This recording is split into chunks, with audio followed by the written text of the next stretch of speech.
Hello. Yeah, hello, Mr. Quartermain. It's Marty, the janitor at your office. Yes. Yeah, I'm sorry to bother you, sir, but I thought you'd like to know that the lady you've been expecting is here. Ah, excellent. Tell her I'll be right over. Yes, sir.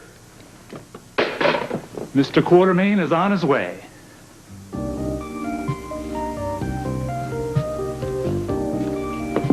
Good, I'm glad I caught you. No time to gab, Jibby Lee. She's here. Wait a second. Your mystery woman? Yeah, the divine creature herself. I'm on my way to see her right now. Edward, now that she's here, would you tell me who she is? All in good time, my boy. Why don't you content yourself with a little visit to the police? I'd rather go with you. Well, try to find out if they've discovered Alan's fuel tank yet. If they have, they're going to suspect some foul play. Lord knows I am no fan of the police department, but this time I'm behind them all the way. Anna Devane starts snooping.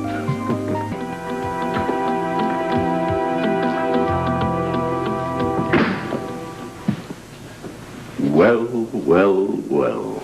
Oh, you poor darling. Oh, I just had to respond to your cry for help. Oh, Tiffany Hill, you're a sight for sore eyes. Oh, and you, poor Edward, you must be a wreck, darling. How you must be suffering over the loss of your son. Yes, it was an ordeal, yes. Oh, well, I read about Alan in the plane crash. I can't believe it. I mean, being taken from us at the prime of his life. He was so young and talented and rich. Yes, terrible tragedy. We're all just overwhelmed with grief. Oh, well, I agree with you wholeheartedly, my darling. I mean, on the way over from the Concorde, I could barely finish my champagne. I was sobbing so hard. Well, I know Alan would appreciate your coming. Oh, well, I dropped everything as soon as my agent gave me the news. Yes, well, I'm grateful you could get away. You know, you are just the medicine I need for this awful period of my life. Oh. Well, I must apologize for just dropping in like this, but your secretary wasn't at her desk when I arrived. Is she ill? Ill? Well, you know, she's had a bad cold for a couple of weeks. But let's not talk about my problems. I want to hear all about you. Now, you tell me everything that you've been doing since you left Port Charles. Oh, well, how much time have you got, darling? Well, just gloss over the highlights for me. Oh, well, there have been so many. It seems like I've just been riding a whirlwind of romance and adventure since I left here. Well, you know, Port Charles can't compare with Europe. Oh, darling, the best that money has to offer here, I mean, would not even get you a second glance on the Riviera. Well, Luigi, that's my good friend, the Count. Luigi says that living well simply isn't the best revenge. It's the only alternative. Oh, we were on the island. We were on his yacht when we heard about Alan. Oh, it was anchored someplace out in a little darling island off the Mediterranean. Can you believe that he wanted to buy it for me? No, I certainly can't. Oh, well, I refused, of course. I mean, the jewels were quite enough. Although I can't really understand how he got the museum to part with them. Well, this Count sounds like quite a character. Well, Luigi has his moments. Oh, but I tell you, I was actually just using him to get over my guilt about Ramon. Ramon? The Spanish nobleman. Don Ramon Delgado. He owns Madrid or something. Oh, it broke my heart, Edward, to have to walk out of that chalet in Gstaad. But he just wouldn't take no for an answer. Oh? What, may I ask, was the question? Well, he wanted me to marry him. Oh. But living in a castle. It was pleasant, perhaps, I suppose, but I wouldn't know what to do with all of those servants, you know. Well, I guess you haven't had too much time for your acting career, huh? Oh, but of course, darling. I couldn't live without my art. Oh, yes. Invasion of the Alien Vampires, huh? That was ages ago. I'm sorry, darling. I'm just not much of a film lover. Oh, then you must have missed my award-winning performances in several recent masterpieces of the French cinema. There's a London theatrical director who wants me to star in his next stage production of the last one he did. Oh, you know, when it goes to Broadway, of course. Oh, well, this calls for a little toast. Oh, of course. Oh, thank you, my dear. Yes, darling.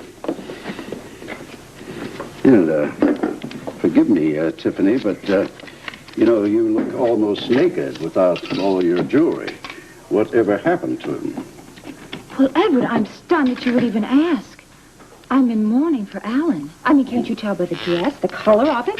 I mean, I would never be so tacky as to wear diamonds at a time like this. No, of course not. Well, here we are.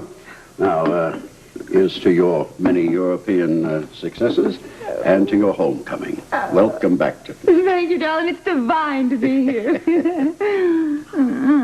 But enough about me, darling. You look wonderful. This fabulous wealth is always set with you. Well, it beats the alternative. So things are going very well for you. Oh, my word, financially. yes, of course. Couldn't be better. Everything I touch seems to turn to gold. You know, it gets so boring making money. Yes. Well, I do prefer spending it myself. Well, you know, I'd give it away in a second if I could think of anything that I enjoy doing better. But, I don't know, making fortunes is such a bore. These days, every other person you meet is rich. So there's certainly no trick to... Excuse me, Mr. Quartermain. Yeah, what is it, Marty? The men are here to repossess your office furniture. Repossess? As in something that happens to poor people? Will you ask them to come back later? My word, can't you see I'm in conference? Well, you know, I noticed there was a lot of dust around here, like this place hadn't been dusted in days. They're pretty determined, Mr. Quartermain. I don't know how long I can keep them out. Oh, now, let's see, where were we? I believe you were just going to tell me what's going on around here, Edward. I mean, your message said that if I came to Port Charles, that I would be rewarded handsomely. But you don't look like you can afford to offer me anything except maybe a last glass of champagne. Yes, well, obviously, things aren't going as well for you as you would like people to think either, Tiffany. Otherwise, you wouldn't be here. Well, as a matter of fact, I have had some financial reverses. You might say I'm broke. Broke? Edward Quartermain. How? Well, by not taking in as much as I've spent. How else? But look, Tiffany, the point is... The point is that I pawned my last emerald to get here. Honestly, Julie, if you think a reward for services rendered is going to be some little peck on the cheek... Now, Tiffany, you will be rewarded handsomely, just as I promised. If you will promise to help me as I asked. Doing what? Bring my son back from the dead. Now, come sit down. Let's have some more champagne, and I'll tell you all about it. Oh, my dear, listen. Alan's alive? Just as alive as you or I. But how? I mean, where? I mean, why? Now, look, before I tell you the whole story, you've got to promise to keep this in the strictest confidence. I mean it, Tiffany. I am trusting you not to breathe a word of this to another living soul. No promises until I hear everything, in detail. I want to know what you dreamed up this time. It certainly sounds like one for the books. Have you ever heard of a man named Sean Donnelly? Didn't he used to work for the WSB? It seems like Robert mentioned his name. Yeah, that's the guy. Well, he is now applying his dubious skills as an agent to the world of business. As a matter of fact, he is the one who scammed my family out of its fortune. Sounds like a man after my own heart. I mean it, damn it. He's nothing but a common thief. Well, if he swindled the Quartermains out of millions, he's anything but common, Edward. Common and rich and... Monica's lover. Oh, the plot thickens. They've been having an affair for a long time. As a matter of fact, Monica was in the process of getting a divorce from him about the time Alan met his demise. So Alan set this whole thing up? And handled it brilliantly. But why does he want everyone to think he's dead? He wants them to think that he was murdered by Sean Donnelly. Just before Alan crashed, he took out a very expensive insurance policy and he made Monica the beneficiary. Now, the plan is this. As soon as Donnelly is accused of murder, then I will then go to him and strike up some kind of a deal to get our money back. In exchange, Alan will come back from the dead and try to set him free from prison. And how is Alan supposed to explain his absence? Amnesia. What do you think? That one of us is crazy. Like a fox. Edward, how am I supposed to fit into this bizarre little plan of yours? Tiffany, you are my ace up the sleeve. If Alan's scheme fails, you are my contingency plan. Well, how can I possibly help you? You are the only woman I know who could drive a wedge in between Donnelly and Monica. Ah, divide and conquer. Exactly. Now, will you lend your considerable talents to me? That depends. On? On what Sean Donnelly looks like, among other things. Yeah, I think you'll probably find him attractive, but that's not the issue at the moment. Well, I want to enjoy my work. Enjoy getting rich. How rich? I'm prepared to give you 10% of all the money we recoup. That's certainly generous, wouldn't you say? Yes. Well, then you agree? Just not generous enough. What do you want, Tiffany? Blood? No, I want my TV station. I have a career to think about, Edward. Do you think that possibly you could convince Derek Barrington to sell it back to me? Well, as a matter of fact, that TV station has been on the market. Really? Are there any offers? Not large enough. Let me talk to Derek and see what I can work out. If I can work out something, will you help me?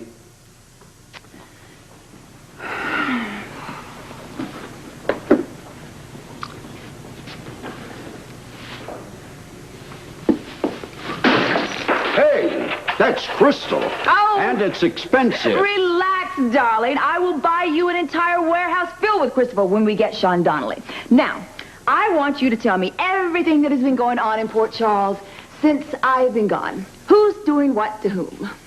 Oh, good Lord. I don't know where to begin. Well, to start with, your old pal Scorpio went back to Australia with his wife, Holly. Yeah, that's good riddance, I'd say. Careful, darling. You're talking about my friends. Let's see what else. Yes, Bobby Spencer. She's engaged to Jake Meyer.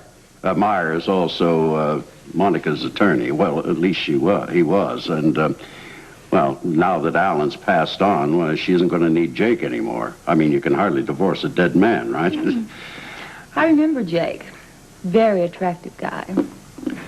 What on earth is he doing with Bobby Spencer? Yeah, this just came. Thank you. Luncheon is served. I hope you don't mind eating with your fingers. Excuse me, Mr. Quartermain. That'll be $8.50. I had to pay the delivery boy before he let me bring the pizza in. I'll pay you later. How much later? Look, you're certainly not going to quibble with me over $8.50, are you? Well, why not pay me now and get it over with? Well, I just don't happen to have any small bills on me. Oh, well, I can make change.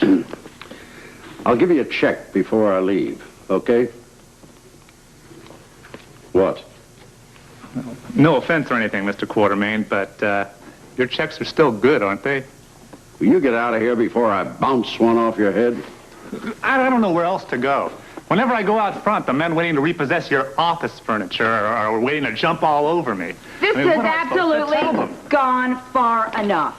Here is $10. That is for the pizza. As far as the movers are concerned, you can tell them that unless they intend to cart me out with all this furniture, they can wait until we say we're ready for it to go. Yes, ma'am. I'll tell them. You want change for your 10? Go! Go! This is absolutely positively incredible. Yes, isn't it? My God.